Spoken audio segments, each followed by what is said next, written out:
নাক কুচকে মৃদু শ্বাস ফেলে প্রণবী উঠে দাঁড়ায়। ছড়িটাও নেয় না। খাটের কিনারা হাতড়ে দিশা আন্দাজ করে ঘর থেকে বেরুতে নিলেই ইরফান ওর পথ আগলে দেয়। পিছিয়ে যায় প্রণবী। কেঁপে ওঠে মৃদু। কোথায় যাচ্ছ? আপুর কাছে। কাপা স্বরের আওয়াজ। কেন নালিশ করতে? দুপাশে মাথা নাড়াই প্রণ। ইরফান ওকে টেনে এইবার সম্মুখে দাঁড় করায়। ধীরে ধীরে হাতটা কপালে রেখে জ্বর দেখে। প্রণবী পিছিয়ে যায় আচমকা। দুপুরের ঘটনা মনে পড়তেই ইরফান মেয়েটার ছটফটানি দেখে নিশ্চুপ হাসলো। দরজা বন্ধ করলো না, শুধু আওয়াজ করে বোঝালো সে দরজা লাগিয়েছে। প্রণবী পিছুতে পিছুতে আবার বিছানায় বসে পড়ল। ইরফান আবারও দেখতে লাগলো প্রণবীকে, ওর গালের লাল তিলটাকে। প্রণবী এবার মেজাজের নিয়ন্ত্রণ হারিয়েই ফেলল। লোকটার স্বভাবে বাঁদর টাইপ সেটা তো জানে। এই ইচ্ছে করে প্রণবীকে অস্বস্তি দিয়ে মজা নিচ্ছে। একটুও ঠিক করছে না লোকটা এই পরিস্থিতিতে। সুযোগের সদ্ব্যবহার করছে। এবার প্রণবী দাঁড়িয়ে গটগট করে হেঁটে দরজার দিকটাতে যায়। আচানক ওর গায়ের সাথে ধাক্কা লেগে উঁচু ল্যাম্পশেডটা পড়ে যেতে নিলেই ইরফান শক্ত হাতে ধরল ওকে, সামলে নিয়ে ওকে সরিয়ে আনলো। ঘটনার আকস্মিকতায় ঘাবড়ে যাওয়া প্রণবী খামছে ধরল ইরফানের শার্টের কলার। হাঁপাতে লাগলো, কাঁপতে লাগলো মুহুর্মুহু। ইরফান ওর মুখ থেকে দৃষ্টি ঘুরিয়ে চোখ বড় বড় করে নিচের কলার দেখছে। প্রণবী ছেড়ে দেয় ক্ষণবাদ, তবে ইরফান ছাড়ছে না ওকে। আগলে ধরেই রেখেছে। কি করছেন? অস্ফুটে শুধায় প্রণবী। ইরফান বলল, সুযোগের সদ্ব্যবহার। তর্জনী তুলে গালের ওই লাল তিল টানতেই স্লাইড করছে মুগ্ধতা মেশানো দৃষ্টি মেলে। প্রণবী নড়চড় করছে খুব। ওকে আরেকটু শক্ত করে ধরে ও নড়াচড়া থামিয়ে দিয়ে ইরফান বলল, কিভাবে তাকিয়ে আছি জানতে চাও? কথা বলল প্রণব। ইরফানই খানিকটা ঝুঁকে কণ্ঠে আবেদন ঢেলে বলে, ড্যাব ড্যাব করে চোখ কোটর থেকে বের করে হাতে নিয়ে চোখ দুটোকে উটপাখির ডিমের সাইজ বানিয়ে আরো বাজেভাবে ভয়ঙ্করভাবে তোমাকে দেখছি। তোমাকে এখন কে বাঁচাবে প্রণামী? বাড়াবাড়ি করছেন আপনি। অষ্টাদশী ফিসফিসিয়ে বলে। ফিচেল হাসলো ইরফান। হাত সরিয়ে নিয়ে ফিসফিসিয়ে বলল, আসলেই তো। এক কাজ করো, আপুকে ডাকো। প্রণবী ডাকে না আপুকে। ইরফান আবারও বলে, নালিশ করো। প্রণবী নালিশ করে না, শুধু কাঁদো কাঁদো মুখ করে দাঁড়িয়ে আছে। বাচ্চা সুলভ রাগে তার নাকের পেশি বারবার সংকুচিত প্রসারিত হচ্ছে এবং আবারও হাতে টান খেয়ে চমকায়। রেগে মেগে কিছু বলতে যাবে ঠিক তখনই ওর হাতের অঞ্চলিতে একটা চকলেটের প্যাকেট রেখে দেয় ইরফান। প্রণবীর পছন্দের চকোলেট। ইরফান খাচ্ছে আয়েশ করে। সারাদিন পরে, তাও আবার শ্বশুর বাড়িতে। ওর সামনে বসে আছে প্রেরণা আর প্রীতম। খেতে খেতে কাঁচা মরিচও চেয়ে নিল ইরফান। প্রেরণার স্বাভাবিক গলায় বলল, আর কিছু দিব? দুপাশে মাথা নাড়ে ইরফান। প্রেরণা হঠাৎ বলে ওঠে, ছোট মানুষ, অত বুঝ নেই। ওকে দেখলে মনে হবে খুব শান্ত গোছের মেয়ে। আদতে তা নয়। ওর ভীষণ জেদ আর চাপা রাগ। চিল্লাপাল্লা করে না। রেগে গেলে নিজের হাত নিজে কামড়ে রক্ত বের করে ফেলে। এমন চাপা রাগ বুঝলে। জানি না তুমি ব্যাপারগুলো কিভাবে সামলাবে। আমার উচিত তোমায় জানানো, জানিয়ে দিলাম। খাওয়া থামিয়ে দেয় ইরফান কিছু সেকেন্ডের জন্যে। তারপর আবার খেতে শুরু করে। প্রেরণা বলেই যাচ্ছে, এটা ভয়ের ব্যাপার আসলে আমার কাছে। আই থিঙ্ক হতাশ হব না তোমার থেকে। তবে এর মানে বুঝো না যে ওর অযাচিত মেজাজ ধৈর্য ধরে মেনে নিতে বলছি। এবারও কোনো জবাব দেয় না ইরফান। প্রেরণা আর কোনো কথা বাড়ায় না এই প্রসঙ্গে। আরো 2 পিস মাংস তুলে দেয় ইরফানের প্লেটে। ধীর পায়ে এগিয়ে প্রণবী নিজের ঘরের দরজায় পর্দার আড়ালে দাঁড়িয়ে আছে। কান খাড়া করে শুনছে খাবার টেবিলে কি কথা চলছে সেসব। হাতের মুঠিতে তার চকলেটের খোসাটা খসখস করছে। খাওয়া শেষ করে উঠে দাঁড়ায় ইরফান। মুখ হাসি হাসি করে প্রেরণাকে বলে, আপু এখন উঠি, আপনি বিশ্রাম করুন। দাঁড়াও, প্রণমীকে ডাকছি। প্রণব, ইরফান যাচ্ছে। ইরফান থামায় প্রেরণাকে। এই না আপু, ডাকতে হবে না। ওর অস্বস্তি হয়। এত অস্বস্তিতে দরকার নেই ওকে। ছোট মানুষ, সে নিড স্পেস না। কথাটা শুনে চোখ বড় বড় হয়ে যায় প্রণবীর। হতভম্বের চূড়ান্ত পর্যায়ে পৌঁছিয়েছে সে। এই লোকটাকে অস্বস্তি দিতে চায় না বলছে, অথচ একটু আগে রুমে যা করে গেল। কি ভণ্ড একটা লোক। আপুর সামনে কি ভদ্রলোক সাজছে। আশ্চর্য। কমিউনিটি সেন্টারের সম্মুখে সারি সারি গাড়ি দাঁড়িয়ে আছে। আকাশে সিঁদুর রাঙা মেঘ, মাগরিবের ওয়াক্ত, পূর্ববর্তী আকাশের মেদাটে আলোর নিচে এসে দাঁড়ালো ওরা।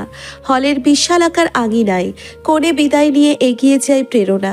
চলছে না পা, শরীরটাকে কেউ এসে ধরলে খুব ভালো হতো। প্রণবীকে ধরে রেখেছে ইনু আর ইসি। অবিরত কেঁদে কেঁদে শরীরের অবস্থা করেছে বেহাল। গায়ের বেজান্ডা রঙের বেনারসি আর মাথার ওপরে সোনালি পাড়ের দোপাট্টার অবস্থাও বেহাল। শুভ্র শেরওয়ানি পরনে ইরফান পাশে দাঁড়িয়ে আছে চুপচাপ, আর চোখে দেখছে শুধুই মেয়েটাকে। গায়ে হলুদ থেকে আজকের এই অনুষ্ঠান পুরোটা সময় দাঁত বের করে আনন্দের বহিঃপ্রকাশ করা ছেলেটা হঠাৎ মুখ কালো করে নামিয়ে আনলো মেঘসমান গম্ভীরতা। এই অনুভূতি কেমন? ইসি ইনুর সময় কি টের পেয়েছিল? কালো মুখে প্রীতমকে দেখে সে ঘাড় ঘুরিয়ে, চশমার নিচে ভেজা দুটো পুরুষশালীর চোখে পানি। পুরুষ মানুষ শব্দ করে কাঁদে না, তাই কেউ টের পাচ্ছে না। প্রেরণা এগিয়ে যায়, গিয়ে বোনের সামনে দাঁড়িয়ে অবাক বিস্ময়ে বোনকে পা মাথা দেখল। দেখতেই থাকলো পরপর ইসির দিকে তাকিয়ে, কান্না আটকে বলল, শাড়িটা বড্ড ভারী পড়েছে এতটুকু শরীরে, গিয়ে পাল্টে দিও প্লিজ। চাপা কান্না জোরালো হয় প্রণমীর। উন্মাদের মতো ঝাঁপিয়ে পড়ল আপুর বুকে এবং আরও এক দফা পান ভাসিয়ে কান্নার রোল পড়ল। ইরফান দূরে সরে দাঁড়ায় তৎক্ষণাৎ। এই দৃশ্য দেখে মস্তিষ্কের স্নায়ুকোষে বার্তা বয়ে চলছে তার নতুন দায়িত্ব এবং যে প্রতিশ্রুতি সে সবাইকে দিল সেটি রক্ষা করার। চঞ্চল দৃষ্টি স্থির হয় মেঝেতে। প্রেরণা কান্না মুছিয়ে ওর দিকে তাকায়। বেশি কথা বাড়াতে চায়নি সে, ছোট করে বলল, যাও। এই অনুষ্ঠান কোণে বাড়ির প্রেরণাদের আত্মীয় স্বজন নেই তেমন। ওদিকে ইরফানের সিদ্ধান্তে বেশি বরপক্ষ আসেনি। যারা না এলেই নয়, তারা এসেছে। ইরফানের বন্ধুরা এসেছে। বড় অনুষ্ঠান হবে বরের বাড়িতে। হাঁপাচ্ছে প্রেরণা, হাঁপাতে হাঁপাতে বোনকে সরিয়ে দেয়। প্রণমী ছাড়ে না, সে ছাড়বেই না এমন। বোনের দুগালে পরম আদুরে দুটি চুমু খেয়ে প্রেরণা বলে, কি শিখিয়েছি এই 2 দিন, মাথায় থাকবে? অঝোর ধারায় কাঁদছে প্রণমী, জবাব দিচ্ছে না। প্রেরণা আশেপাশে তাকায়। প্রণমীর শ্বশুর বাড়ির লোকগুলোকে এভাবে দাঁড় করিয়ে ঘন্টার পর ঘন্টা এভাবে কেটে কেটে অপ্রস্তুত সে করতে চায় না। বোন বিদায় করে বাড়িতে যাবে। ইহানের দিকে তাকায় সে এক পলক, তাকায় ইলহামের দিকে, নীরের ঠান্ডা স্বরে বলে, নিয়ে যান, দেরি হয়ে যাবে। আমার কথাটা রাখলে না মা, চলো আমাদের সাথে। স্বামীনের কথায় স্মিত হাসল সে। শাড়ির আঁচলে চোখ মুছে বলল, এটা হয় না আঙ্কেল, রিসেপশনে যাব। সকাল থেকে বুঝিয়েও ওকে কেউ রাজি করাতে পারেনি। মির্জা বাড়ি থেকে আলো আর পরি বহুবার বলেছে, প্রেরণা রাজিই হয়নি। মোট 3টে গাড়ি ও বাড়ির। একটাই গিয়ে মঈন বসলো ড্রাইভিং সিটে, আরেকটাই বসলো ইহান, আর একটাই মুরব্বীরা যাবে। এদিকে প্রণব বোনকে ছাড়ে না, গায়ে হলুদ থেকে গুমড়ে পড়েছে এই ভয়ে। প্রেরণা বারবার ঠেলে দিচ্ছে প্রণমীকে। ইরফানকে দেখে এতক্ষণে সে মুখ খুলল, ঝরঝর করে কেঁদে উঠে বলল, আমারও একটা দায়িত্ব। জানি না আমি তোমার হাতে তুলে দিয়ে কতটা সঠিক সিদ্ধান্ত নিয়েছি, তবে বুক ভরা প্রত্যাশা আমার বোন কাঁদুক। হ্যাঁ, ও কাঁদুক, অসুবিধা নেই, তবে ওর চোখের পানি যেন গাল অবধি পৌঁছানোর আগে মোছা হয় কেমন। ছোট থেকে জান প্রাণ এক করে বড় করেছি। আমি আশাহত হলে, আমার সিদ্ধান্ত ভুল প্রমাণিত হলে আমি লজ্জায় মরে যাব। একজন মা বাবার সম বোনের এই গভীর আর্তনাদের বিপরীতে হতচকিত হয়ে শুধুই চেয়ে থাকে ইরফান। প্রীতম এসে প্রেরণাকে আগলে নিয়ে ইরফানের দিকে তাকায়, ভাঙা গলায় বলে, তুই জানিসও না আমরা আমাদের কি তুলে দিয়েছি তোর হাতে। একদমই জানিস না। শোন ইরফান, আমার বোনটা যেন ভালো থাকে কেমন। ও ভালো বাবা মা পায়নি, আমি ভালো ভাইয়া চেয়েও হতে পারিনি। ও খুব চমৎকার একজন হাজব্যান্ড ডিজার্ভ করে। এত না পাওয়ার মাঝে জরিমানা হিসেবে করে না বল? ক্রন্দনরত 2 ভাই বোনের চোখের আকুতি দেখে চোখ নামিয়ে নেয় ইরফান। অতপর খানিক বাদে নিচের ডান হাতটা তুলে প্রীতমের দিকে বাড়িয়ে অস্বাভাবিক শীতল স্বরে বলে, করে। প্রীতম ইরফানের হাত দেখল, পরপর বুঝে নিয়েই ছোট বোনের হাতটা তুলে দিয়ে কাঁদতে কাঁদতে সরে এলো, এসে আপুকে ধরল। ইরফান আর দাঁড়ালো না, চুপচাপ প্রণবীকে নিয়ে ধীর পায়ে এগিয়ে যায় গাড়ির দিকে। ওদের পিছু পিছু ইনসি, রাহ, সেহা আর ইনু। প্রণবী কান্না থামিয়ে চুপ হয়ে আছে যখন ওর হাত ধরেছে একটা শক্ত হাত, অত্যন্ত মোলায়েম ভাবে। বড় বড় দীর্ঘশ্বাস ব্যতীত আর কোনো শব্দ করছে না প্রণবী। ইনু গাড়িতে ওঠার আগেই পিছনে ফিরে দেখলো প্রীতম আর আপু একে অপরকে ধরে কাঁদছে পাগলের মতো। ইহানুকে তাড়া দিল। ওঠ, যাবি না? ইনু আবারও এক পলক দেখলো প্রেরণা প্রীতমকে, পরপর ইহানকে বলল, আমি ওদের কাছে থাকবো, আমি কোনে পক্ষ। বলেই ছুট লাগিয়ে দিয়ে ধরলো বড় ননদকে শান্ত করতে। ইহান তার বোনের বোঝ দেখে খুশি হয়ে মৃদু হেসে গাড়ি স্টার্ট করলো। গাড়িতে বসিয়েই প্রণবীর মাথা থেকে দোপাট্টা খুলে ফেললো ইনসি, রাহ। ইরফান বসেছে প্রণবীর ডান পাশে চুপচাপ। যে নরম কোমল হাতটা ধরেছিল সে তখনও ছাড়েনি, প্রণবীও ছাড়িয়ে দেয়নি। চুপচাপ ক্লান্ত হয়ে ইসির কাঁধে মাথা রাখলো। গাড়ি মির্জাবাড়ির উদ্দেশ্যে বেরিয়ে পড়েছে। সামনের দুটো গাড়িতে মৃদু মিউজিক বাজছে। বউবরের গাড়িতে কোনো শব্দ নেই, সকলেই চুপচাপ। আসলে তারা বুঝতে পারছে না প্রেরণা প্রীতমের এত আদরের ছোট বোনটাকে কিভাবে সান্ত্বনা দিবে। মাগরিবের আজান হলো। ঋতু ওয়াক্তের নামাজ এবং সেই সাথে 2 রাকাত নফল নামাজ আদায় করে উঠে লম্বা মোনাজাত শেষ করে জায়নামাজ গোছাচ্ছিল যখন আলো এলো হাঁপাতে হাঁপাতে। ঋতু, গাড়ি এসেছে সদর রোডের কাছেই, তবে আসতে দেরি হবে না, চল নিচে। ঋতু এক মনে বিড়বিড় করছে, হে আল্লাহ, ছেলেটাকে একটু সংসারী করো, ছেলেটাকে একটু ধীর স্থির করো, ধৈর্য দিও, বুঝ দিও, আর বউকে পেয়ে যেন আমাকে ভুলে না যায় সেটা দেখো। আমি তো খারাপ শাশুড়ি হব না বলো, আমি যেন কষ্ট না পাই। চোখ বন্ধ করে জপ করছে ঋতু। আলো আর পরি শব্দ করে হেসে উঠল এবং হাসতেই থাকলো পেট চেপে। ঋতু চোখ মেলে তাকাতেই আলো বলে, সব একেবারেই চাইবি? তাইলে ওইটা বাদ রাখবে কেন? নাতি না নাতনি লাগবে সেটাও চা আল্লাহর কাছে। ঋতু উঠল, গম্ভীর হয়ে বলল, ওরা এসেছে। চল। ওই মেয়ে এসেছে? প্রেরণা? বিরক্ত হলো প্ররি। ওই মেয়ে করো কেন ভাবি? এখনো এত রাগ? ইদানিং খুব খিটখিটে হচ্ছ, শাশুড়ি টাইপ। প্রণমীর সাথে উল্টোপাল্টা করো না, খবরদার। সদর দরজা খোলা, অথচ একজন মহিলাও নেই দরজায়। বিরক্ত হয়ে স্বামী ওদের সদর দরজায় দাঁড় করিয়ে রেখে আলোকে ডাকতে ডাকতে দোতলায় উঠল। ইলহাম, ইহান, ইসমাম আর শান্তও দোতলায় চলে গেল। এখন এসব বাচ্চাদের রীতি অনুষ্ঠানে তাদের থাকার প্রয়োজন নেই। প্রণবী শান্ত, একেবারে একটা শান্ত নদীর মতো শান্ত। আপু শিখিয়ে দিয়েছে তাকে শান্ত থাকতে। এবারের লোকগুলোর আপ্যায়ন খুব আন্তরিকতার সাথে গ্রহণ করতে। কেঁদে কেটে কাউকে বিব্রত করতে চায় না সে। ইরফান আর চোখে অনিমেষে বধূর ফর্সা স্নিগ্ধ মুখটাই দেখছিল। হাত তখনও ছাড়েনি সে। সদর দরজার কাছে প্রতিবেশী থেকে লোকজন এসে দাঁড়িয়েছে, বাচ্চা বয়সী ছেলে মেয়েরা। সব এবারের বউ দেখবে বলে, ইরফান ভাইয়ার বউ দেখবে বলে তারা খুবই উৎসাহিত। মুরব্বী মহিলা বা পুরুষ কেউ নেই। সেই সুযোগে ইসে একটু মজা করে মুরব্বী ভাব ধরে প্রণবীর মাথায় শাড়ির আঁচল তুলে দিয়ে ইরফানকে বলল, এবার ওকে কোলে নিয়ে ঘরে ঢুকতে হবে। সিরিয়াসলি? তোর বাচ্চাদেরও এমন করতো। হাসির রোল পড়ল সবার মাঝে। প্রণবী গুটিয়ে গেল। লোকটা তো এমনিই বেপরোয়া, তার উপর এরা লাই দিচ্ছে। ডিকসন পেছন থেকে চেঁচালো, ভাই নাটক কম কর, এই কথা তুই ইসিকে শিখিয়ে দিয়েছিস আমরা জানি। এখন কোলে নে, আমরা গৃহপ্রবেশের ছবি তুলবো, তাড়াতাড়ি। আবারও হেসে উঠল সবাই। অথচ ধীরে ধীরে গুটিয়ে যাচ্ছে প্রণবী। ইরফান এক পলক ওকে দেখল, পরপর কোলে তুলে নিতেই সবাই হাততালি শুরু করে দিল। ডিকসন তুলল কিছু চমৎকার ছবি স্বামী স্ত্রীর। ইরফান ভয়ে পাংশুটে হয়ে যাওয়া প্রণবীর মুখের দিকে দৃষ্টি স্থির রেখে সিঁড়ির দিকে পা বাড়াতেই কপাল চাপড়ে ইসি চেঁচিয়ে উঠল, আরে কোথায় যাচ্ছিস আহাম্মক? রুমে। দ্বিধান্বিত স্বর ইরফানের। ইসি আবারও কপাল চাপড়ে বলে, রুমে নয়, গেস্ট রুমে। লোক আছে বউ দেখতে, আহাম্মক কোথাকার। ইরফান কপাল কুঁচকে ফেলল। গালি দিচ্ছিস কেন? আমি জানি এত কিছু। আশ্চর্য। তাই বলে সোজা রুমের দিকে হাঁটা ধরবি? তোর কমন সেন্স থেকে আমার সেন্স হারাতে ইচ্ছা করছে। মঈন থামালো দুই ভাই বোনের ঝগড়া, মেজাজ দেখিয়ে বলল, তোমরা ঝগড়া করো, ওদিকে নতুন মেয়েটা যে অসুস্থ হচ্ছে বোঝো? আশ্চর্য ধরনের আক্কেল তোমাদের। ইরফান লজ্জিত হয়ে গেস্ট রুমে চলে গেল।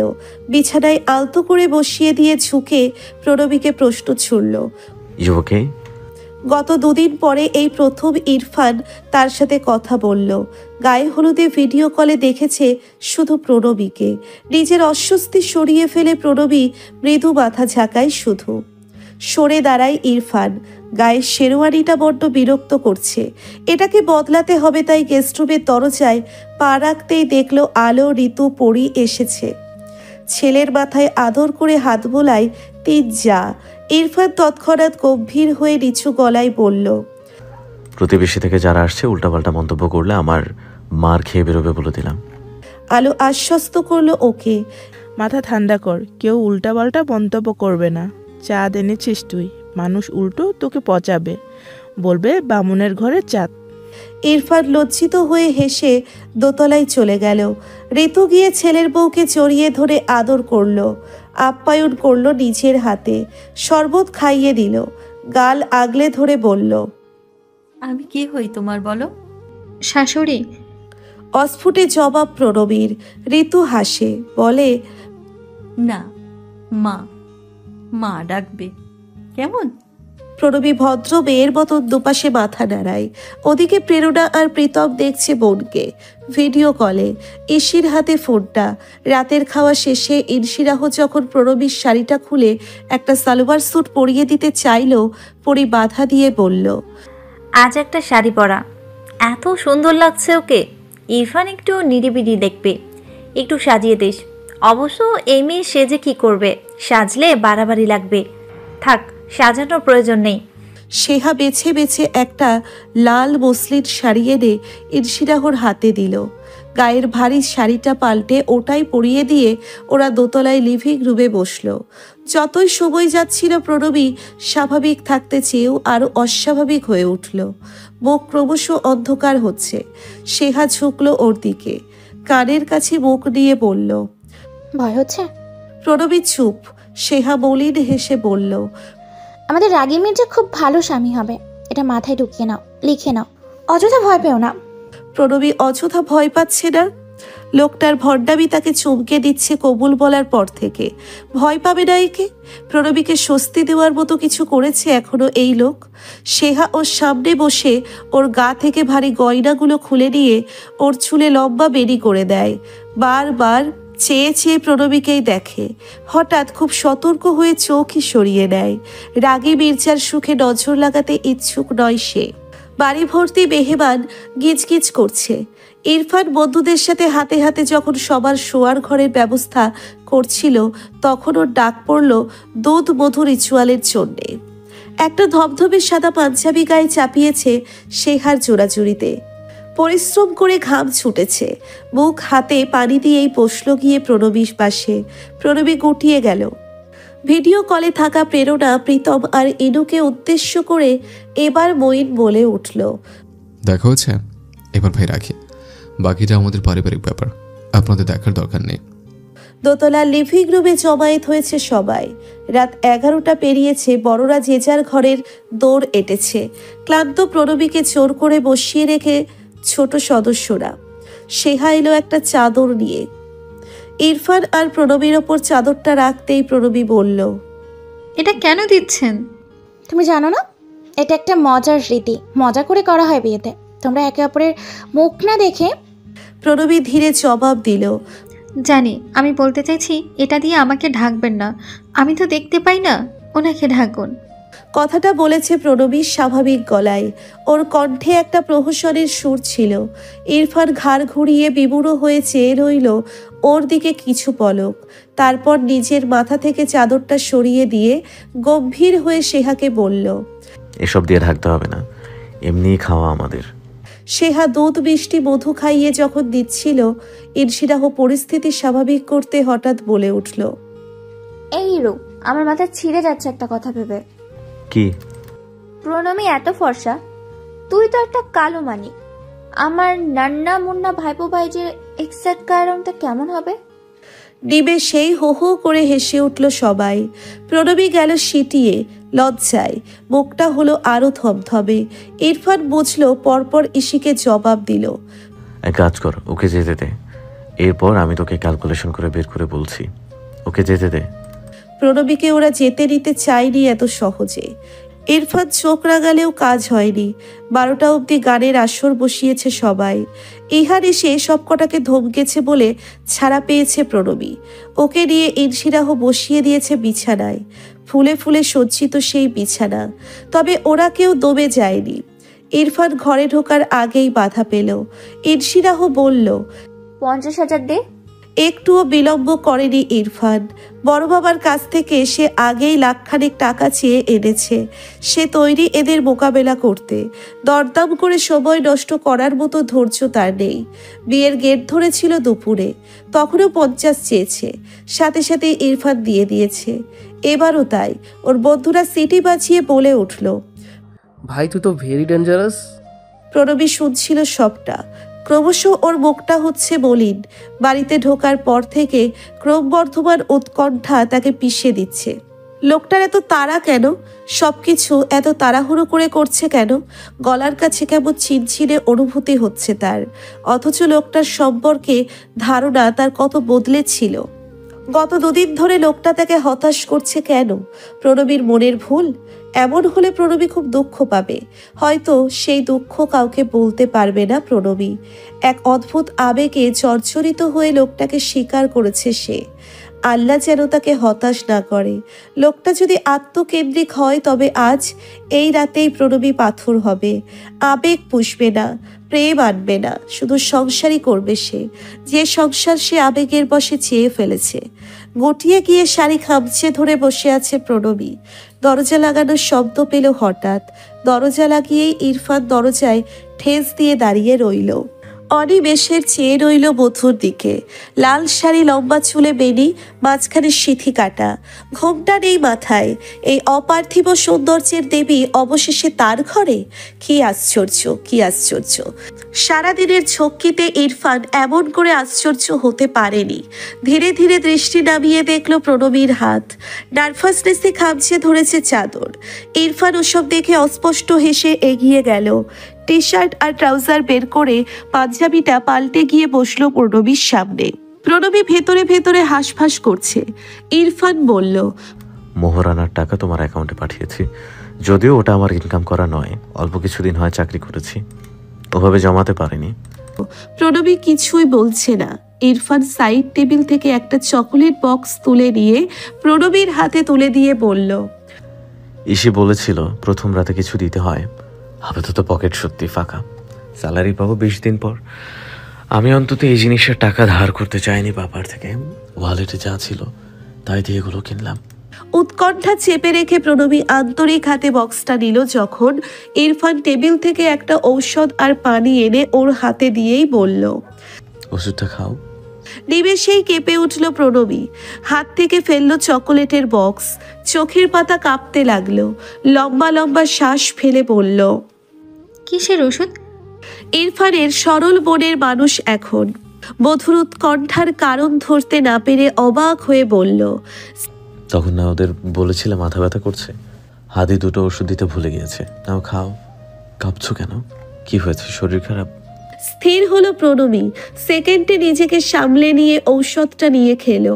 হাত তখনও কাঁপছে ওর। ওকে পানি খাইয়ে ইরফান গ্লাসটা রেখে দেখতে থাকলো প্রণবীকে। প্রণবী বুঝতে পারছে সে ধীরে ধীরে নিজে থেকেই বলল, বিছানার কোন পাশে শোবো? কেন? ঘুমাবো। ঘুমাবে না? দৃঢ়ভাবে বলল ইরফান। চমকায় প্রণবী, বলে, মানে ঘুমাবে কেন? আমাদের বাসর রাত আজ। প্রণবী আইঢাই করছে। কান্না চেপে বসলেও কিছু বলল না আর। এই লোক যদি তাড়াহুড়ো দেখিয়ে তার আবেগ পিষে দেয় দিক, এই লোকের তো কোনো অপরাধ হবে না, পৃথিবীর কোনো আইনেই হবে না। প্রণবী কে তাকে দোষারোপ করার? যেখানে সুযোগ সেই দিয়েছে। এসব কথা বলে মনকে শান্ত করলেও প্রণবীর কান্না পেল যখন ইরফান ওর কাঁধ চেপে ধরল 2 হাতে। কেঁদেই ফেললো প্রণবী, তবে কাঁদলো না যখন দেখলো তাকে বিছানায় ঠেলে শোয়ানো হয়নি। বরং আলতো হাতে কাঁধে হাত রেখে বিছানা থেকে নামানো হচ্ছে। নরম স্বর ইরফানের বলল। নামো। অবাক প্রণবী বলল, কোথায়? ওর কানের কাছে বুক নিয়ে ইরফান বলল। বাসর করতে। বিস্ময়ে হতবাক প্রণবী। টের পেল ইরফান ওর কাঁধ থেকে হাত নামিয়ে পেছন থেকে আলতো করে ওর দুটো হাত ধরে ধীরে ধীরে ঠেলে নিয়ে যাচ্ছে কোথাও। ঘরের দরজা কাছে এসে থামলো ইরফান। দরজা খুলে উকি দিয়ে আশেপাশে তাকিয়ে দেখল সবাই ঘুমিয়েছে কিনা। দেখতে পেল সব রুমের দরজা বন্ধ। হাঁপ ছাড়ল ইরফান। প্রণবীর কাছে গিয়ে আবারও ওর পেছনে দাঁড়িয়ে পেছন থেকে দুটো হাত আলতো করে ধরল। বলতে লাগলো, আমার ঘরটা সবচেয়ে পূর্ব পাশের, দরজা দক্ষিণমুখী। বলো কি মুখী? দক্ষিণমুখী। অবাক হয়ে অস্ফুটে বলল প্রণবী। ইরফান ওকে নিয়ে ঘর থেকে বেরুলো। গুড, চলো এবার ডানে ঘুরে 20 কদম এগোই। এটা ইনুর ঘরের দরজা। কার ঘর? ইনুর। গুড। আচ্ছা তবে এবার বলি, পূর্ব পাশে মোট 4টা ঘর। আমার ঘরের পর ইনুর ঘর, তারপর বড় বাবার, তারপর মামা বাবার। তাহলে প্রতিটা রুমের দরজা থেকে আরেক রুমের দরজায় যেতে যদি 20 কদম লাগে, তাহলে তোমার শ্বশুর শাশুড়ির ঘরে যেতে কয় কদম লাগবে? 60 কদম। প্রণবীর সাথে সাথে জবাব দিল। ইরফান হাসলো। গুড, তোমার ব্রেন খুব শার্প শুনেছি। আচ্ছা এবার চলো মামা বাবার ঘর অবধি গিয়ে বাম পাশে ঘুরি। ওরা 60 কদম পরে ডান পাশে ঘুরলো।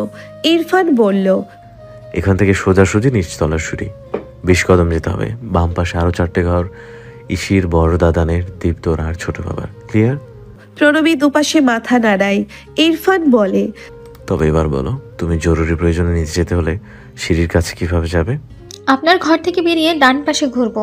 60 কদমে আপনার মা বাবার ঘরের সামনে গিয়ে বাম পাশে ঘুরে 20 কদমের সিঁড়ি। থেমে থেমে জবাব দিল Pranavi. Excellent, you are great. পেছনে ঘুরলেই ছাদের আর সুইমিং পুলের রাস্তা, বুঝলে? তবে ওই পথ কাল চেনাবো। চলো নিজ ঘুরিয়ে আনছি। প্রণবী টের পেল তার সমস্ত শরীর এক অদ্ভুত উত্তেজনায় কাঁপছে। তবে সেখানে ভয় নেই। এই লোকটার প্রতি আর একটুও খারাপ লাগা নেই তার। ইরফান ওকে নিয়ে সিঁড়ির দিকে এগিয়ে যেতে যেতে বলল, এটা দোতলা লিভিং রুম, 20 বাই 20 ফিট। বাড়িটা বেশ বড়। তোমার পথ মুখস্থ করতে সময় লাগবে। ইনুর ঘরের সামনে এসে চুপচাপ দাঁড়িয়েছে ততক্ষণে সেহা। সে ছিল দোতলার পূর্বের বারান্দায়। এসে দীর্ঘ সময় ধরে ইরফান আর প্রণবীকে দেখে মলিন হেসে চুপচাপ গিয়ে ইনুর ঘরে ঢুকে দরজা লাগিয়ে দিল। ইরফান প্রণবীকে নিয়ে সিঁড়ি বেয়ে নামছে, বলছে, এই সিঁড়িতে মোট 22টা ধাপ। 11টা ধাপের পর একটা গান, 11টা ধাপের পর একটা থান আছে। সিঁড়িটা বাঁকানো। থানে পৌঁছে বাঁয়ে ঘুরতে হবে। কোথায় ঘুরতে হবে? বাঁয়ে। গুড। ওরা সিঁড়ি বেয়ে নামলো। প্রণবী শাড়ির আঁচল এক হাতে সামলে আছে, ওর আরেক হাত ইরফানের হাতে। ইরফান ওকে হিসেব করিয়ে বুঝিয়ে দিচ্ছে কোথায় বসার ঘরের সোফা সেট, কোথায় গেস্ট রুম, কোথায় কিচেন, কোথায় নিচতলার বারান্দা, কোথায় ডাইনিং রুম। আর প্রণবীকে সাথে সাথে সেসব মুখস্থ করে বলতেই হচ্ছে ইরফানকে। ইরফান বলতে থাকে, আমি ছাড়াও এই বাড়িটা সম্পর্কে তোমার অনেক কিছু জানতে হবে। আমাকে না হয় ধীরে ধীরে জানলে, কিন্তু এই বাড়িটাকে আজ রাতেই জেনে নাও। প্রণবী চুপ হয়েছিল একেবারে। কিছু সময় পর বলে ওঠে, আপনি মানুষকে খুব চমকে দিতে পছন্দ করেন, তাই না? হাসে ইরফান। ধীরে ধীরে বলে, না, আমি আমার যা মনে আসে করি। অবুঝ মানুষগুলো চমকায়। এটা তো আমার দোষ না। কোথায় যাচ্ছেন? এটা তো করিডোর। করিডোর হয়ে 10 কদম পরে সদর দরজা। এসো দেখাই। সদর দরজা কেন? সিঁড়ি থেকে নেমে ডানে ঘুরে বসার ঘর, 22 বাই 22 ফিট। 15 কদম সোজা হেঁটে করিডোর, তারপর 10 কদম সদর দরজা। আমার সাথে যখনই ঝগড়াঝাটি করবে, তোমার আপুর ভাষ্য মতে তোমার নাকি চাপা রাগ। তো ওই রকম রাগ দেখে আপুর কাছে যদি চলে যেতে চাও, তাই সদর দরজা চিনিয়ে দিচ্ছি। মজা পেয়ে শব্দ না করে প্রণবী হাসে। ফিরতি প্রশ্ন করে, তো তাহলে সদর দরজার বাইরেটা চিনিয়ে দেবেন না? যাব কিভাবে তবে? বাইরেটা চিনতে হবে না। নীরের ঠান্ডা স্বরে বলে ইরফান। কেন? ওকে এনে সদর দরজার সামনে দাঁড় করিয়েও ঘুরিয়ে নিল ইরফান। ওর সামনে দাঁড়িয়ে ওর দিকে ঝুঁকলো। আদুরে হাতে ওর একটা গালে হাত রেখে বড্ড আবেগী হয়ে একটা চুমু খেলো প্রণমীর গালের লাল তিলে। তারপর ওর হাতটা ধরে আলতো টান দিয়ে নম্রস্বরে আকুলতা ঢেলে বলল, কারণ আমি তোমাকে সদর দরজার বাইরে পা রাখতেই দেব না। এভাবে এখান থেকে রাগ ভাঙিয়ে ক্ষমা চেয়ে টেনে ঘুরিয়ে ফিরিয়ে নিয়ে যাব ঘরে। মৃদু চমকালো প্রণমী এই কথাটায়। আবেগের বশে লোকটাকে স্বীকার করা অষ্টাদশীর কোমল হৃদয় হঠাৎ বুঝে গেল সে এবার শব্দ করেই তার স্বামীর প্রেমে পড়ে গেল। তাই চমকালো প্রণমী। চোখের পাতা কাঁপতে লাগলো ওই হাতটা, যে হাতটা কেউ শক্ত করে ধরে রেখেছে। ইরফান বুঝল কিছুটা। লজ্জায় রক্তাভ মুখটা দেখে লজ্জার কারণ খুঁজে পাচ্ছে না সে। ভরাট গলায় শুধালো, কি? কিছু না। অস্ফুটে বলে প্রণমী মাথা নাড়ায় দুপাশে। সে হাঁসফাঁস করছে তার বোকা সরল অনুভূতি নিয়ে। এই বাঁদর টাইপ লোকটাকে জানতে দেবে না সে। কে জানে, হয়তো আবার বাদরামি শুরু করবে শুনলে। চুমে চুমে লয় করে ফেলবে প্রণমীর গাল। গলা খাকারি দিয়ে প্রণমী নত কণ্ঠে বলে, আর কি কি চিনিয়ে দিবেন? চলুন। হাঁটতে কষ্ট হচ্ছে? ইরফান আবারও প্রণমীর হাতটা ধরল। ধীরে ধীরে এগিয়ে গেল সিঁড়ির দিকে। এখন আমি আমাদের রুমটাকে চিনিয়ে দেব, যেখানে তোমার দিনের, তোমার জীবনের অধিকাংশ সময় কাটবে। ভালো লাগায় ঘিরে তো ছিলই। কথাটা শুনে প্রণবী আরো খানিকটা আরক্ত হয় তার ভবিষ্যৎ দিনগুলোর কথা ভেবে। সত্যি বলতে এত কিছু কল্পনা করার ফুরসত সে পায়নি। তার আবেগ তো তাকে শুধু বলেছে, লোকটা থাকুক প্রণ, লোকটা থাকুক, লোকটা থেকে যাক। এই লোকটার সাথে বদ্ধ ঘরে তার জীবন কাটবে ভেবেছে, তবে কিভাবে কাটবে সেই দৃশ্যগুলো চোখের সামনে ভাসিয়ে তুলে প্রণমীর ছোটখাটো শরীরটা তিরতির করে কাঁপছে। চোখের পাতা কাঁপে প্রণমীর বিস্ময়ে। সে এত বড় সিদ্ধান্ত নিয়েছে। আসলেই কেঁদে মুখ ভাসিয়েছে এমন কিছুর জন্যে। ঘরে ঢুকে ওয়াশরুম, বারান্দা, জানালা, সেলফ সবকিছু হাতে ধরে ধরে চিনিয়ে দিচ্ছে ইরফান। খুব নিকটে প্রণমীর সে। লোকটার গা থেকে একটা অদ্ভুত সুন্দর ঘ্রাণ আসছে। এটা ওই পারফিউম নয় যেটা প্রণমী জানত, এটা অন্য একটা। এই ঘ্রাণেও প্রণমী তিরতির করে কাঁপছে। ব্যালকনির প্ল্যান্টসগুলোকে ছুঁয়ে দিয়ে ইরফানকে ঘোরালো। প্রণমী বলল, কোথায় যাচ্ছি? ঘুম। বাসর শেষ? বলেই প্রণবী চমকে উঠল। এসব কি বলেছে সে? ইরফানোর মুখটাকে ভালো করে লক্ষ্য করে প্রসঙ্গ এড়িয়ে গেল যেন বধূ লজ্জা না পায়। বলল, চলো ঘুমাবে। বিছানায় বসে প্রণবী আবারও সংকোচ গটিয়ে গেল। তার কি বলা উচিত। ইরফান ওর মুখোমুখি বসলো। এবার ধরলো ওর দুটো হাত। প্রণবী সতর্ক হলো। ইরফান এতক্ষণের স্বাভাবিকতা সরিয়ে এবার গম্ভীর তবে আকুল হয়ে বলতে শুরু করলো, বাড়ির হিসাবটা বুঝেছ না? জি। এবার তবে আরেকটা হিসাব বুঝতে হবে। কিসের? লম্বা শ্বাস ফেলে ইরফান। যা হয়েছে, যা ঘটেছে, যা অতীত, এসব part of our life Pranami, but not the result of life. Sorry for everything weird I did to you. Please accept my sorry, এবং সেই সাথে পারমিশন দাও। আমাদের জীবনের হিসেব ভবিষ্যতে মিলবে, তাই না? তাহলে চলো একসাথে হিসেব করতে শুরু করি। এটা অনেক সহজ হতে পারে, তাই না? দুজন মিলে। সে ইয়েস। ভীষণ আকুতি ইরফানের কণ্ঠে। প্রণবী স্থির হয়ে বসে থেকে মাথা ঝাঁকায়। স্বস্তির শ্বাস ফেলে প্রণবীর হাত ধরে ওর মুখের দিকে তাকিয়ে থাকে ইরফান নিমেষহীন। প্রণবী কেমন গম্ভীর। ওর ইতস্তত ভাব দেখে বলল, কিছু বলতে চাও প্রণব? জি। ইরফানের মুখটা ফ্যাকাশে হলো হঠাৎ। তারপর নিজেকে সামলে নিয়ে স্বাভাবিক গলায় বলল, do you need separate sleeping pills? দুপাশে নিশ্চুপ মাথা নেড়ে প্রণব জবাব দিল, জি না। প্রণবী দেখল না ইরফান মুখে হাত চেপে ধপ করে বিছানায় শুয়ে পড়ল। একটা স্বস্তির নিঃশ্বাস ফেলে তড়িৎ বিছানা কাঁপতেই কাঁপল প্রণবী। উৎকণ্ঠা নিয়ে বলল, কি হয়েছে? চাপা আনন্দ আটকে রেখে গম্ভীর কণ্ঠে জবাব এলো, শুয়ে পড়লাম, খুব ক্লান্ত তো। তুমি যেখানে বসে আছো ওখানেই শো, উপাসটা তোমার। প্রণব আরো কয়েক সেকেন্ড ইতস্তত করে বলল, কথা ছিল। ধরপড়িয়ে উঠে বসলো ইরফান। অনিমেষ চলচলে দৃষ্টিতে চেয়ে রইল প্রণবীর মুখে। চিন্তা এলো, দুটো মিষ্টি কথা কি বলবে মেয়েটা? খুশি খুশি গলায় ইরফান বলল, শিওর? মশা খুব, মশারি লাগাবেন না? আবারও মুখটা ফ্যাকাশে হলো ইরফানের। হতাশ হয়ে আবারও চুপচাপ শুয়ে পড়ল ধপ করে। প্রণবী বলল, কি হলো? মেশিন অন করেছি মাত্র, মশারির প্রয়োজন নাই, শুয়ে পড়ো, 2 মিনিটে চলে যাবে সব। প্রণবী আড়ষ্ট হয়েই গুটিয়ে শুয়ে পড়ল এক পাশে। কেমন অদ্ভুত লাগছে তার। এ কেমন জীবন মেয়েদের! 3 কবুল বলল, অমনি একটা পুরুষের সাথে পাশাপাশি শুয়ে গেল। সংকোচ হলেও খারাপ লাগছে না তার। কি আজব মেয়েদের জীবন, কি অদ্ভুত ওই 3 কবুলের শক্তি। রাতারাতি সত্তা বদলে দেয়। আপুর কাছে আপুর বিয়ের গল্প শুনত প্রণবী। ভাবত, ইস, কিভাবে আপু দোলা ভাইয়ের সাথে প্রথম রাতেই বেড শেয়ার করেছিল। আজ সে যখন ওই আপুই হলো, উত্তরটা পেল সে। ওই যে 3 কবুল, আবেগে হোক মায়াই হোক, যেটা সে এইবার মন থেকে বলেছে, ইরফানও শুলো। সে যে নির্নিমেষ তাকিয়ে তার বউকে দেখছে, এটা তার বউ যাতে বুঝতে না পারে, যাতে তার বউ বুঝতে পেরে অস্বস্তিতে মোড়াতে না পারে, তাই পরপর কয়েকটা মিছি মিছি হাই তুলে দেয়, সরিয়ে দেয়। সে ঘুমিয়ে পড়েছে। নিস্তব্ধ নির্ঝুম বর্ষার টিপ টিপ বৃষ্টি মুখর ঠান্ডা রাতে প্রণবী ঘুমিয়ে পড়ল কিছুক্ষণ বাদেই। ঘুমালো না ইরফান। নির্নিমেষ শুধু দেখেই গেল বউকে। এই পরি তার! কি আশ্চর্য, কি আশ্চর্য! এদিকে ঘুমালো না প্রেরণা, প্রীতম, মিস জেনি আর ইনু। ইনু জেগে থেকে সবাইকে একটু পরপর চা বানিয়ে খাইয়েছে। মনকে বিদায়ের সুখে কাঁদতে দেখেই মাথা ধরিয়ে সোফায় গা এলিয়ে পড়ে আছে ওরা। প্রণবীর আর একটা সমস্যা আছে, যেটা সম্পর্কে প্রেরণা অবগত হয়নি ইরফানকে।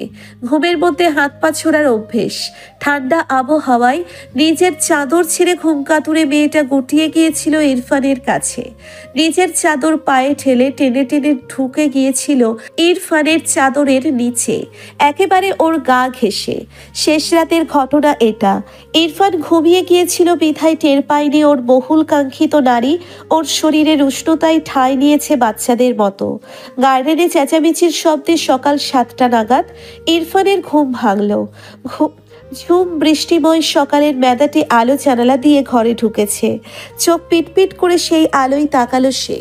কাত হয়ে শুয়েছিল বিধায় অনুভব করলো নিজের তৃষ্ণার্ত বুকটার সাথে মিশে আছে কেউ পরম আবেশে। অতি নরম মোলায়েম কেউ। নিমেষেই ধক করে উঠল কঠিন বক্ষপট। জমে গেল ইরফান মির্জা। মেয়েটা চাদর মুড়ি দিয়েছে বিধায় মুখটা দেখল না। বুঝলো ঘুমে বেহুশ। চোখ ডলেই অস্পষ্ট হেসে ফেলল ইরফান। এটা কেমন ঘুমের ছিরি! সবসময় চঞ্চল ছেলেটা স্তম্ভিত হলো এই ছোঁয়াতে। এ এক অন্যরকম অনুভূতি। তার জীবনে প্রথম এটি। এভাবে নিভৃতে কোনো বেগানা নারীর শরীর তার মাঝে ঠাঁই দেয়নি। এই 26 বছরে একটিবারের জন্যেও না। তার গোটা সত্তা শিহরিত করে তোলেনি। চমকে উঠে ঢোক গিলল ইরফান মির্জা। নড়াচড়া করতে ভুলে গিয়েছে সে। চুপচাপ শুয়ে অনুভব করতে থাকলো আদরে মেয়েটাকে। সজ্ঞানে এই বুকে ছাপাবে কবে মেয়েটা? কবে পৌরুষে আতঙ্কিত মেয়েটা সদিচ্ছায় চাইবে ওর আশ্লেষ? দোগালে পাগলের মতো চুমু খেয়ে সম্মান দেওয়া খুব সহজ ছিল। এই পথ কি তেমন সহজ হবে? হবে না বোধ হয়। ইরফান আধিপত্য চাই না, চাই না মানে চাই না। সে প্রেম চায়। সে দেবে, সমান সে পাবে। এই অপেক্ষা কবে ফুরাবে? ভাবতে ভাবতে অবাক করা আবেগে স্থির হয় ইরফান। ঠিক তখনই নড়াচড়া করে ওঠে প্রণবী। চাদরের নিচ থেকে একটা হাত বের করেই চাপটে ধরল ইরফানকে। তড়িৎ চোখ বড় বড় করে নিল ইরফান। ঘুম কাতুরে কণ্ঠে প্রণবী বলে উঠল, চেঁচামেচি কে করছে মিস জেনি? ধরাক ধরাক করছে হৃদস্পন্দন। ইরফান বড় বড় শ্বাস ফেলে। প্রণবী আরেকটু এগিয়ে এসে বলে, আরেকটা চাদর দিন মিস জেনি, খুব ঠান্ডা। আপনার গা এত শক্ত কেন?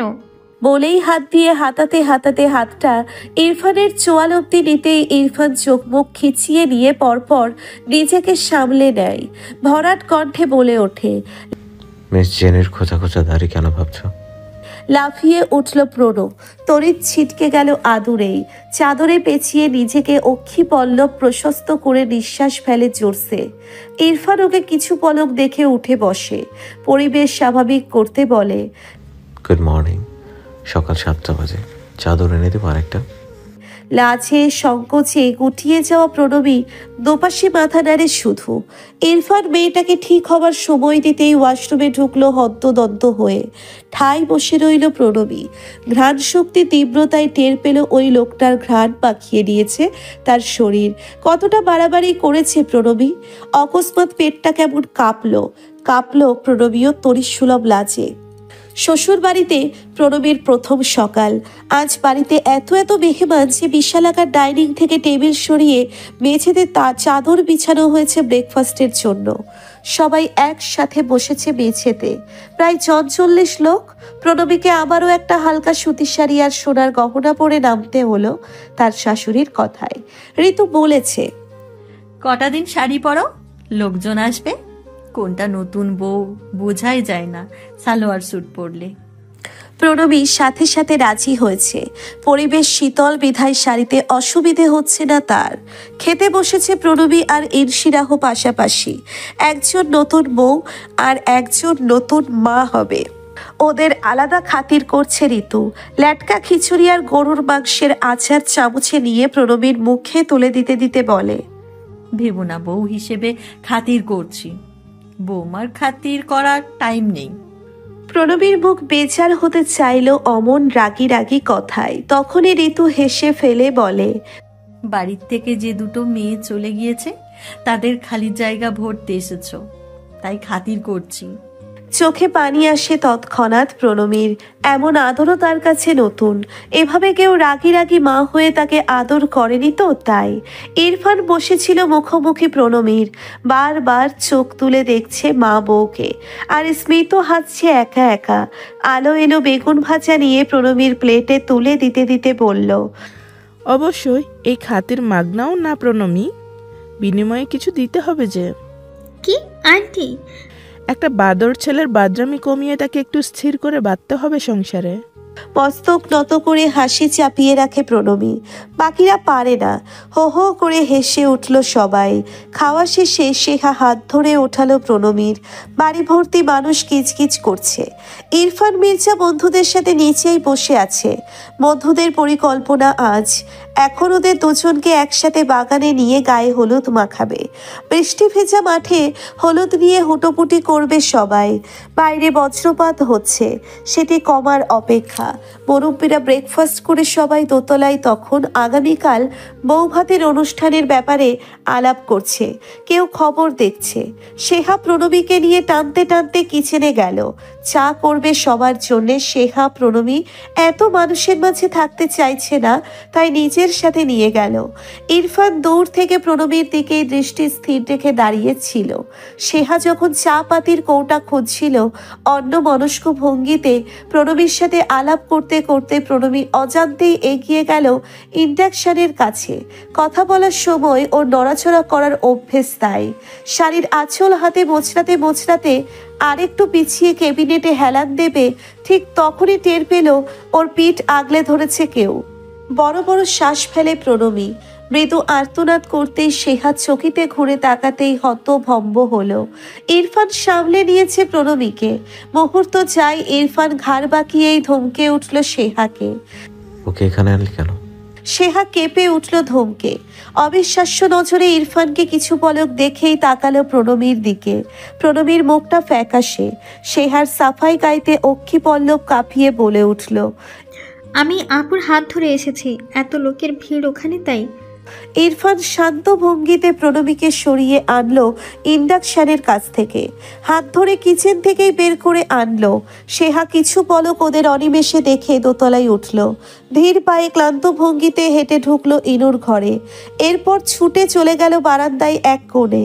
মেঝেতে বসে হাঁটুতে ঠেকিয়ে দিয়ে মাথা নিঃশব্দে ফুপিয়ে উঠল মেয়েটা। এতদিন পরে এতক্ষণে আবার অবুঝপনা শুরু হলো। সময় গড়াতেই যখন টের পেল কেউ তার মাথায় হাত রেখেছে, চমকে উঠে শেহা দ্রুত ওড়নায় চোখ মুছে তাকাতেই দেখলো ইরফানকে। হাসি হাসি মুখ করে মেঝেতে বসে ঘুরে চাইল শেহার দিকে। শেহা চোখ নামিয়ে নেয়। ইরফান বলে, সকালে একটা খবর শুনলাম। কি? তোর জন্য পাত্র দেখছে, ছেলে ডাক্তার। বেশ তো, আমি রাজি। কিন্তু আমি আর বড় দাদান রাজি নই। কেন? ছেলের একটা খুঁত আছে, এমন খুঁতওয়ালা ছেলের কাছে তোর বিয়ে দেব? কি খুঁত? ছেলের একটা জিনিস নেই। কি নেই? তোর মতো 4 চোখ নাই, ছেলের মাত্র 2টা চোখ। বেশ শব্দ করে হেসে উঠল সেহা। ইরফান নির্নিমেষ ওর দিকে তাকিয়ে থেকে আবারও ওর মাথায় হাত রাখলো। সেহা স্থির হয়ে রইল। ইরফান বলে উঠল, তুই প্রণামের জায়গায় দাঁড়িয়ে থাকলে, প্রণামী তোর জায়গায় সক্ষম হয়ে দাঁড়িয়ে থাকলে আমি ওকে ধমকাতাম না বল? মাথা নাড়ায় সেহা, বলে, ধমকাতে? তাহলে এভাবে স্টুপিডের মতো কাদার মানে কি? সেহা জবাব দিল না। ইরফান উঠল, সেহার হাত টেনে ওঠালো। চল, আমার ভুল হয়েছে। আসলে নতুন নতুন বিয়ে করেছি তো, বউ মা বোন সবাইকে ব্যালেন্স করে সামলাতে শিখিনি। ওর সামনে তোকে ধমকেছি, তুইও এখন ওর সামনে আমাকে ধমক দিবি। চল, তবে প্লিজ আমার বউটাকে ধমকাতে বলিস না শিহু। অনেক ভিক্ষা করে পেয়েছি, জ্ঞানী আপা শুনতে পেলে নিয়ে যাবে। সেহা হেসে ফেলল, খিলখিল হাসি। নিজেকে সামলে নিয়ে ইরফানকে ঠেলতে ঠেলতে ঘর থেকে বের করে বলল, যাও তো, আমি রেগে নেই। গিয়ে সাদা লুঙ্গি আর সাদা গেঞ্জিটা পরো। আমি হলুদ দিয়ে আসছি বাগানে, সবাইকে রেডি হতে বলো। হলুদ মাখামাখি হবে জমিয়ে। ইরফান স্বস্তি পেয়ে ঘুরে চলে যায়। সেহা নির্নিমেষ দেখছে ওকে, মনে মনে বলছে, তুমি সবসময় এমন অবুঝের মতো থাকো রাগি মির্জা। হয়তো লজ্জায় আমি মুখ দেখাতে পারবো না কোনোদিন, সীমা লঙ্ঘনে লজ্জায়। সে পথ দিয়ে আসলো শামিন। সেহাকে মলিন মুখে দাঁড়িয়ে থাকতে দেখে এগিয়ে এসে মাথায় হাত রাখলো। কিরে মা, কি হয়েছে? শরীর খারাপ? এত খাটতে কে বলেছে তোকে? সেহা দুগালে মাথা নাড়িয়ে বলে, মামা, তোমার কাছে ভালো সাইকিয়াট্রিস্ট আছে? সাইকিয়াট্রিস্ট কেন? অবাক হয় শামিন। এমনি পড়াশোনায় খুব ডিপ্রেসড, জরুরি কনসাল্ট দরকার। নিচতলা থেকে তখন ডাক পড়ল সেহার। সেহা এগিয়ে গেল। বাইরে তখন হই হুল্লোড়ের আমেজ। নতুন বরবউকে মাঠের মাঝখানে বসিয়েছে। প্রণবীর পায়ের নিচে ভেজা ঘাস ছপছপ করছে। আনন্দে শিহরিত প্রণবী এত সুন্দর একটা জিনিসে পা রেখে ইরফান উৎসুক চোখে শুধু ওর আনন্দই দেখছিল। হঠাৎ নীরের ঠান্ডা স্বরে বলে উঠল, এটা দুর্বা, চিকন এবং মোলায়েম ঘাস সব থেকে। জি চিনি, আমি তো জন্মান্ধ নই। 6 বছরে গোটা দুনিয়া দেখে ফেলেছি আমি। মোটামুটি একটা এনসাইক্লোপিডিয়া আমি। আমাকে জিজ্ঞেস করেন কিছু একটা। এই সেই প্রণবী। প্রণবীর এই রূপ ইরফান দেখেছে আগেও। ভীষণ আনন্দিত ইরফান। মেয়েটা কতটা প্রাঞ্জল হয়ে উঠেছে। সে এই প্রাঞ্জলতা ধরে রাখতে চায়। মেয়েটাকে ডুবতে দিতে চায় না মলিনতায়। সব চেনো? আচ্ছা বলো তো, জবা ফুল কেমন? কোনটার বর্ণনা দেব? রক্ত জবা, ঝুমকো জবা নাকি গোলাপ জবা? চোখ বড় বড় করে নেয় ইরফান, হেসে বলে, বাহ, অনেক জ্ঞান তোমার। আচ্ছা বলো তবে, কামিনী ফুল কেমন? এটা না, আমি দেখিনি। শুনেছি সাদা সাদা বেলি ফুলের কলির মতো, কল্পনা করে নিয়েছি। আমাকেও তো দেখোনি, শুনেছো। বলো তো আমি কেমন দেখতে, কেমন তোমার কল্পনায়? থেমে যায় প্রণবী। পর মুহূর্তেই বলে ওঠে, আমি কামিনী ফুল ছুঁয়ে ছুঁয়ে কল্পনা করেছি। কেউ বললেই সেটা ইমাজিন করে নিতে পারি না আমি। সেন্স অফ টাচ খুব ভালো আমার, অন্যথায় পারি না। ইরফান সামলে নেয় নিজেকে। মেয়েটাকে না চাইতেও আঘাত করে ফেলল কি? তীব্র অপরাধ বোধে জর্জরিত ইরফান দ্রুত প্রসঙ্গ পাল্টে বলে, আমি খুব ভয়ঙ্কর দেখতে, একেবারে মনস্টারের মতো। তুমি আমাকে দেখোনি, এই আমার সৌভাগ্য। প্রণবী শুকনো হাসে তার স্বামীর বাচ্চামো দেখে। লোকটা তাকে ভুলাচ্ছে যেন সে বাচ্চা মেয়ে। প্রণবীও ভুলে যাওয়ার নাটক করলো। হঠাৎ সে অনুধাবন করলো তার পাশে বসে থাকা মানুষটার একটা নরম কোমল দিক আছে, খুব সরল সেটা, যে সত্তাটা প্রণবীর এক চিলতে অনুভূতি ধরে ফেলে। সেহা আসে হলুদ নিয়ে ছুটতে ছুটতে। টকটকে কাঁচা হলুদ বাটা ট্রে ভর্তি, মুহূর্তেই সবাই ঝাঁপিয়ে পড়ল ওতে। ইরফানের বন্ধুরা, সেহা, ইনশিরাহ, মঈন সবাই। ছেলেরা শুধু ইরফানকে হলুদ মাখালো, মেয়েরা ইরফান প্রণবী উভয়কেই। ভেজা দুর্বা মাঠে হুটোপুটি লেগে গেল একাকার। ইনশিরাহ আজ বহুদিন পর গেছুপানা করার সুযোগ পেয়েছে। দুহাতে খামছিয়ে নিল হলুদ শাড়ির সবাইকে মাখাবে ধরল মঈন। কাঁপল ইনশিরাহ। ধীরে ধীরে ইনশিরা বিনতে সামিন, এত উত্তেজিত হবেন না। কেউ অত ঝাঁকাঝাঁকি পছন্দ করবে না, খুব ছোট সে। থেমে গেল ইনশিরাহ, পিছিয়ে গিয়ে লজ্জিত ভঙ্গিতে হেসে বলল। Sorry SP. ইহানের ধমকা ধমকিতে হুটোপুটি থামালো সবাই। একতলা ভবনের ছাদ থেকে চেঁচিয়েছে, জ্বর আসবে, এখন ওঠ সবাই, অনেক হয়েছে। ছেলে মেয়েগুলো মলিন মুখে অন্দরে ঢুকলো। মঈন ইসিকে বলল, এত বেরসিক হচ্ছে দিন দিন, যেটা দরকার সেটা করবে না? ছেলে মেয়েগুলো আনন্দ করবে না জ্বর হবে বলে? সবসময় মুরব্বি পানা করছো। আমি তো একে নিয়ে চিন্তে আছো খুব। বাসরতে কিনা বউকে ধমকে উঠে ঘুমিয়ে পড়ো, বেশি রাত জাগলে চোখে নিচে কালি পড়বে।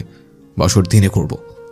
মুখ চেপে হেসে উঠল ইসি। পরপর কোনোই দিয়ে মঈনকে গুঁতো মেরে বলল, না, আমার বড় দাদার মস্ত প্রেমিক পুরুষ হয়ে ধরা দেবে তার বউয়ের কাছে। ইসির কপালে কপাল ঠেকালো মঈন। আমার মতো না, ইটস ওয়ার্থ ইট টাইপের প্রেমিক পুরুষ বড় দাদার হবে না সম্ভবত। ওটা এক পিসি মঈন ফরাজি। ভেজা প্রণবীকে নিয়ে সেহা ঘরে ঢুকলো ইরফানের, ওকে চেঞ্জ করাতে। বিছানার উপর বাথটব রাখলো, একটা সালোয়ার স্যুট রাখলো। ঠিক তখনই সেহার ডাক পড়লো। প্রণবী বলল, তুমি যাও আপু, আমি পারবো। আমি আরও খানিকটা ভিজাতে চাই শরীর। আচ্ছা শোনো, বাথসবটা পরে অপেক্ষা করো। এই সালোয়ার স্যুট একা পরতে পারবে না, আমি এসে পরিয়ে দিচ্ছি। প্রণবী ঘাড়কাত করতে সেহা বেরুলো। বিছানার কোণা থেকে 8 কদম টানে ওয়াশরুম। প্রণবী বাথটব নিয়ে ঢুকলো। এক গাদা বডি ওয়াশ ঢেলে ঘষে ঘষে কাঁচা হলুদের ঝাঁঝালো ঘ্রাণ দূর করেই গা মুছে গায়ে বাথটব পেঁচিয়ে বেরিয়ে এসে আবারও বিছানার কোণে দাঁড়িয়ে রইল। মাথাটা ভালো করে মোছেনি, ঠান্ডায় কাঁপছে সে রীতিমতো। ইরফান নিচ থেকে মাথা মুছতে মুছতে উঠছে। চঞ্চল পায়ে হেঁটে ঘরে ঢুকতেই অকস্মাৎ থমকালো। সামনে দাঁড়িয়ে প্রণবী, হাঁটুর 6 ইঞ্চি নিচ অব্দি একটা ধবধবে সাদা বাথটব, গলার কাজটা উন্মুক্ত। তরুণীর গোপন সৌন্দর্য ঠিকরে বেরিয়ে আসছে। গলায় ঋতুর পরিয়ে দেওয়া একটা সিম্পল সোনার হার, হাতে দুটো মোটা মোটা বালা, ভেজা চুলগুলো এলোমেলো, শীতে কাঁপতে থাকা রক্তাভ ঠোঁট, এ এক অগোছালো অসহ্যকর সৌন্দর্যের সাক্ষী হয়ে গেল ইরফান। বাকরুদ্ধ হয়ে সম্বিত হারিয়ে চেয়েই থাকলো নির্নিমেষ। Oh shit. সেকেন্ডে যখন সম্বিত ফিরে পেল, ক্ষীণ আওয়াজে ঠোঁট নেড়ে চট করে পিছিয়ে গিয়ে ইরফান ঘর থেকে বেরিয়ে দরজা ভেজিয়ে দরজায় ঠেস দিয়ে চোখ বুজে হাঁপাতে লাগলো। ক্রমশ অপরাধ বোধ হলো তার। এই চঞ্চল স্বভাব বদলাতে হবে। মেয়েটির প্রাইভেসি সে এভাবে হুটহাট নষ্ট করে দেবে নয়তো। নড়ে না ইরফান। সেকেন্ড নিজের গ্লানি সরিয়ে শ্বাস নেয়। লম্বা শ্বাসে বলে, ওটা বউ, তোর বউ ইরফান মির্জা। প্রণবী কেঁপে উঠল দরজা। আড়ষ্ঠতায় পিছিয়ে গিয়ে জবথব হয়ে দাঁড়িয়েছিল কিছুক্ষণ। পরপর নিজেই স্বর স্বাভাবিক রেখে নম্র স্বরে ডেকে ওঠে, এটা আপনি? ইরফান শ্বাস ফেলে, নিজেকে শান্ত রেখে নিচু গলায় জবাব দেয়, জি। প্রণবী স্মিত হেসে বলে, আমার আপনার সাহায্য প্রয়োজন। আমি? চোখ বড় বড় করে বলে ওঠে ইরফান, তার শ্বাস আটকে আসছে। প্রণবী বলে ওঠে, জি আপনি। আপনি গিয়ে সেহা আপুকে ডেকে দিন। সিঁড়ির কাছটাতে এসেই দাঁড়িয়ে পড়ে সেহা। পরীকে দেখেই বলে, ডেকেছো কেন? একটু নিচে জানা মা, গেস্ট এসেছে দুজন, তাদের হোস্ট কর। ওনারা ভিআইপি। উমা, তারা কারা? ওই ব্যারিস্টার নিজাম মাহমুদ আর ব্যারিস্টার উজ্জ্বল মাহমুদ। সেহা মিনমিন করে ওঠে, তো ইনশিরা আপুকে বলো। ইনশিরা বমি করে অসুস্থ হয়ে পড়েছে। আমি তো তার কাছেই যাচ্ছি। ভাবিরা বেরিয়েছে স্বর্ণের দোকানে যাবে বলে। কিন্তু আমি যে প্রণবকে দেখছিলাম। ওকে ওর বর দেখে নেবে। ইরফানকে ঘরে যেতে দেখেছি, তুই যা। নিজাম মাহমুদ এক প্রকার জোর করেই এসেছেন আজ। আগামীকাল বৌভাত অনুষ্ঠানে তাদের নিমন্ত্রণ আছে, তবে তিনি একটা কারণে আসতে পারবে না। হঠাৎ করেই ভাবলেন অনেক বছর ধরে দেখা হয় না এই পরিবারটির সাথে তার, আজ দেখা করে যাওয়া যাক। উজ্জ্বল দাদুর পাশেই চুপচাপ বসে আছে। মুখোমুখি সোফাতে এবাড়ির কর্তার স্বামীন আর তার ভগ্নিপতি শান্ত ঠোঁট বুলিয়ে রেখেছে, ঠোঁটে ঝুলিয়ে রেখেছে আন্তরিক হাসি। ধীর পায়ে সিঁড়ি বেয়ে শেখা নামতেই স্বামীন বলে উঠল, মা চিনিস ওনাকে? সেহা চোখ তুলে দেখলো নিজামকে, দেখলো উজ্জ্বলকে, দুজনের চোখাচোখি হলো। সেহা দেখলো লোকটার মুখে সেই চিরায়ত হাসি। শান্ত এতক্ষণ হাসি খুশি কথা বলছিল। নিজাম আর উজ্জ্বলের সাথে সেহাকে দেখতে পেয়েই বলল, মা চা নিয়ে এসে দাদুকে দাও। সেহা আন্তরিক হেসে মাথা নেড়ে চুপচাপ কিচেনে যায়। চা নিয়ে ফিরে এসে উজ্জ্বল আর নিজামকে দিতেই শামিন বলে উঠল, তুই তো কনসালটেন্ট খুঁজছিলিস। এই উজ্জ্বল কিন্তু একজন সাইকোলজিস্ট, তোকে বলেছি কথা। সেহা আবারও চোখ তুলে উজ্জ্বলকে দেখলো। আবারও চোখাচোখি হতেই চোখ নামিয়ে নিয়ে বসলো বড় মামার পাশে। উজ্জ্বল কিছুটা কৌতূহলী ভঙ্গিতে তাকিয়েছে ওর দিকে। গোলগাল একটা মুখ, দুগালে হলদেটে আভা। মেধাবী ডাক্তার, এই তরুণীর মস্তিষ্কে বুঝি রোগ আছে? সেহা প্রসঙ্গ পাল্টে নিচু গলায় নিজামকে বলল, দাদু আমি না ভুল করে জিজ্ঞাসা করিনি আপনাকে। আমি চিনি দিয়েছি চাই। আপনার কি ডায়াবেটিস আছে? ওটা সরিয়ে নিব?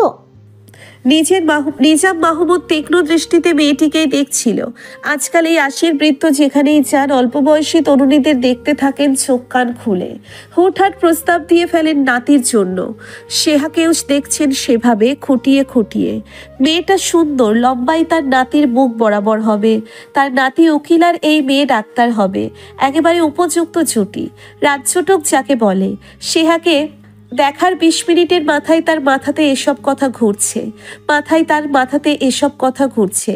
সবচেয়ে বড় কথা, এই মেয়েটি ঈশিতার গর্ভের সন্তান। পাত্রী বিচার করার নিয়ম হলো পাত্রীর মায়ের চরিত্রে দেখে পাত্রীকে বিচার করতে হয়। ঈশিতা ছিল লাখে একটা মেয়ে। এখনো নিজামের মনে আছে মেয়েটির কথা। এই সেহা মেয়েটির মুখটা পুরোটাই মায়ের আদলে তৈরি করেছেন সৃষ্টিকর্তা। হাসলেন নিজাম, বললেন, ডায়াবেটিস নেই, তবে হার্ট নিয়ে ভুগছি খুব। সেহা চুপচাপ বসে আছে।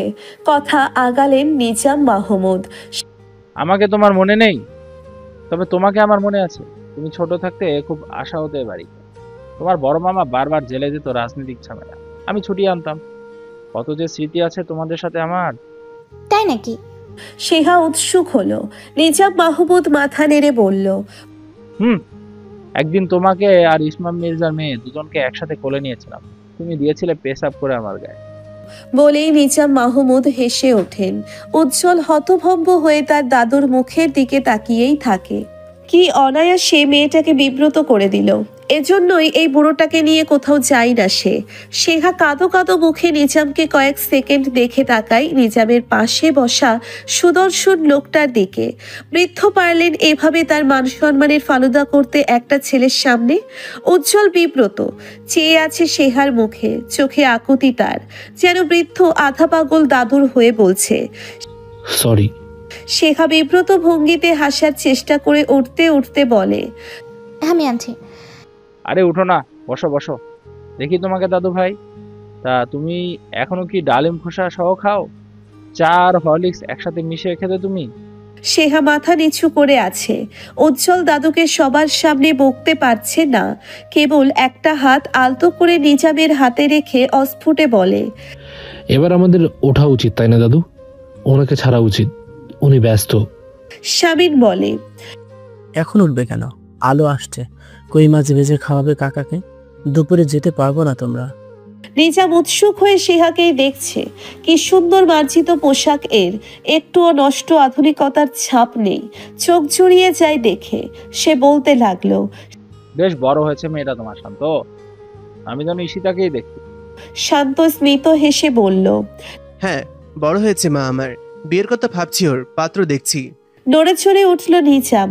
ভীষণ উত্তেজিত হয়ে খুশি খুশি গলায় বলল, তাই দেখি, আমিও তো উজ্জ্বলের জন্য মেয়ে খুঁজছি। অমনি চোখ বড় বড় হয়ে যায় হাসি খুশি উজ্জ্বলের। উজ্জ্বলের মস্তিষ্ক তৎক্ষণাৎ তাকে ইঙ্গিত দিল, উজ্জ্বল এক্ষুনি এই বৃদ্ধকে আটকা, নয়তো এক্ষুনি বেফাঁস একটা কথা বলেই ফেলবে। পরপর উজ্জ্বলের ডান হাতের নখ নিজাম মাহমুদের হাতে বসেছে। অস্ফুটে চিবিয়ে চিবিয়ে দাদুকে বলছে, I can take this anymore, লাগাম টানো দোহাই। সেহা চোখ নামিয়ে তরাক করে লাফিয়ে উঠে ছুটে গেল রান্নাঘরে। নিজাম মাহমুদ নাতির খামচি খেয়ে সামনে নিলেন নিজেকে। মুখটাকে হাসি হাসি করে বললেন, মানে আমিও আমার নাতির জন্য পাত্রী খুঁজছি, বাট ব্যাড লাক, উপযুক্ত পাত্রীই পাচ্ছি না। শান্ত এতক্ষণে নিজামের থেকে দৃষ্টি সরিয়ে উজ্জ্বলের দিকে মনোযোগ দিল। ভীষণ কৌতূহলে দৃষ্টিতে দেখতে থাকলো উজ্জ্বলকে পা থেকে মাথা পর্যন্ত। মেরুন সালোয়ার স্যুটের ওড়না প্রণবীর মাথায় তুলে দিয়ে মোমো ডাকলো ইরফানকে। হয়েছে তোর বউয়ের সাজ, আয় এসে দেখে যা। বাইরে চুপ করে দাঁড়িয়েছিল ইরফান। কাউকে না পেয়ে বান্ধবী মোমোকে পাঠিয়েছে প্রণবীর কাছে। ঘরে ঢুকতেই মোমো বেরিয়ে গেল। ঠায় দাঁড়িয়ে আছে প্রণবী, ওড়না মাথায় তুলে গায়ে সামান্য সরলা লঙ্কার। ইরফান এগিয়ে গিয়ে মুখোমুখি দাঁড়াতেই প্রণবী টের পেল। ওর হাতে ইরফান তুলে দিল ফোনটা। ভরাট স্বরে বলল, আপু ভাইয়া কথা বলো। বিছানায় এক কোণে বসে প্রণবী নিচু স্বরে ভাইয়া আপুর সাথে কথা বলছে। ইরফান বিছানায় গা এলিয়ে দিয়ে নির্নিমেষ দেখছে বউকে। কল কেটে প্রণবী নিচু গলায় বলল, ওনারা সবাই কোথায়? নিচে আছে সবাই। ও, আমি কি একটু শুতে পারি? খুব টায়ার্ড। আশ্চর্য হলো ইরফান, উঠে টেনে নিল প্রণবীকে। এসব কি? শোয়ার হলে শোবে, কি আশ্চর্য। না মানে একটার পর একটা রিচুয়াল করছে তো সবাই আনন্দ করে, ওনাদের আনন্দ ভালো লাগছে। ইরফান সামান্য হেসে প্রণবীকে শুইয়ে দিয়ে দরজা বন্ধ করে এসে পাশে শুয়ে পড়ল। প্রণবীর থেকে দূরত্ব নিয়ে পড়ল। এখন কোনো রিচুয়াল নাই, এখন সবাই বিশ্রাম নিচ্ছে, তুমিও বিশ্রাম নাও। আমরা দুপুরে লাঞ্চ শেষে বের হবো। কোথায়?